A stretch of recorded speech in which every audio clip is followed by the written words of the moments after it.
নবীজি সাল্লাল্লাহু আলাইহি ওয়াসাল্লামের উপর যখন ওহী নাজিল হলো তখনই কি তিনি ইসলামকে পরিপূর্ণভাবে একদম ওপেনলি সেই দাওয়াত মানুষের কাছে পৌঁছাতে পেরেছিলেন বা পৌঁছিয়েছেন, নাকি প্রথমে একটু ধীর গতিতে বা প্রথমে একটু গোপনে দ্বীনের দাওয়াত দিয়েছিলেন? নবী সাল্লাল্লাহু আলাইহি ওয়াসাল্লাম শুরুতে যখন ওহী প্রাপ্ত হলেন তখনই তো দাওয়াত শুরু করেননি, ধীরে ধীরে তিনি দাওয়াতটা শুরু করেছেন। বিশেষ করে যখন তার উপর আল্লাহ সুবহানাহু ওয়া তাআলার পক্ষ থেকে একটা নির্দেশ আসলো, ওয়া আনযির আশিরাতাকাল আকরাবিন, আর আপনার নিকটবর্তী আত্মীয় স্বজনকে সতর্ক করুন। এই সতর্ক করাটা আসলে দাওয়াতি কাজ।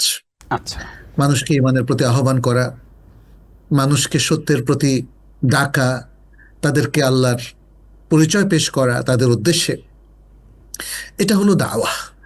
এবং এই দাওয়াতটা তিনি শুরু করলেন যখন তাকে বলা হলো তুমি তোমার আত্মীয় স্বজনকে সতর্ক করো।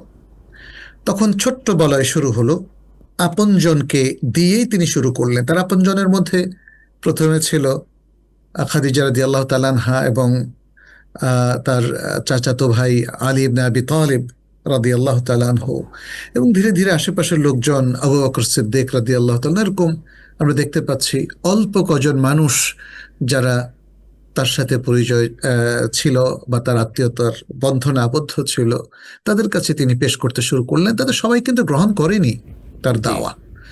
তার দাওয়া যারা গ্রহণ করেছে তাদের কয়েকজনের নাম আমি বলেছি। এবং এরপরে দাওয়াত যখন এভাবেই গোপনে আত্মীয় স্বজনের মাধ্যমে, গুটি কয়েক লোকের মাধ্যমে চলতে থাকে এবং বেশ কয়েক বছর চলে যায়, তখন আল্লাহ সুবহানাহু ওয়া তাআলা এর মধ্যে আবারও আরেকটা নতুন নির্দেশ দিলেন। তিনি বললেন, ফাসদা বিমা তু'মার, ফাসদা বিমা তু'মার, তোমাকে যে নির্দেশ দেওয়া হচ্ছে সেটা এবার তুমি প্রকাশ্যে প্রচার করো। হ্যাঁ, আমরা সেই ইতিহাসও জানি। নবী সাল্লাল্লাহু আলাইহি সাল্লাম একটা পাহাড়ের উপর উঠে মানুষকে বললেন, যদি আমি বলি যে এই পাহাড়ের পেছনে তোমাদের শত্রু আছে, তোমরা কি বিশ্বাস করবে? তারা বলল, কেন বিশ্বাস করব না? কারণ তুমি তো আল আমিন, তুমি তো সত্যবাদী, তুমি বিশ্বস্ত এই সমাজের সবার কাছে, অতএব তোমাকে অবিশ্বাস করার কোনো কারণ নেই। তখন তিনি বললেন, তাহলে আমি তোমাদের সামনে সাক্ষ্য দিচ্ছি যে আমাদের এবং তোমাদের ইলাহ হচ্ছেন আল্লাহ, আমাদের রব হচ্ছেন আল্লাহ। এভাবে তিনি দ্বীনের যখন দাওয়াতটা দেওয়া শুরু করলেন, জি, তখন তার চাচা আবু লাহাব সহ আরো অনেকেই রিয়াক্ট করলো, তারা বিরোধিতা করলো, তারা তার জন্য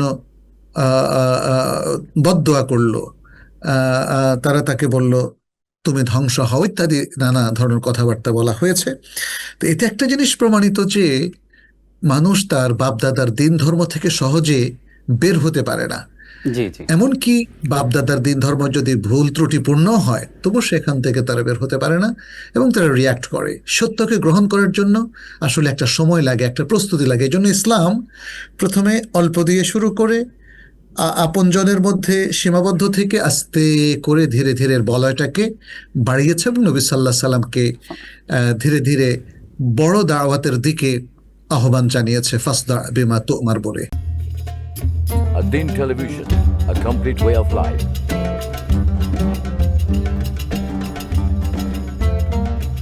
প্রিয় দর্শক, ধন্যবাদ ad-Din-এর সাথে থাকার জন্য।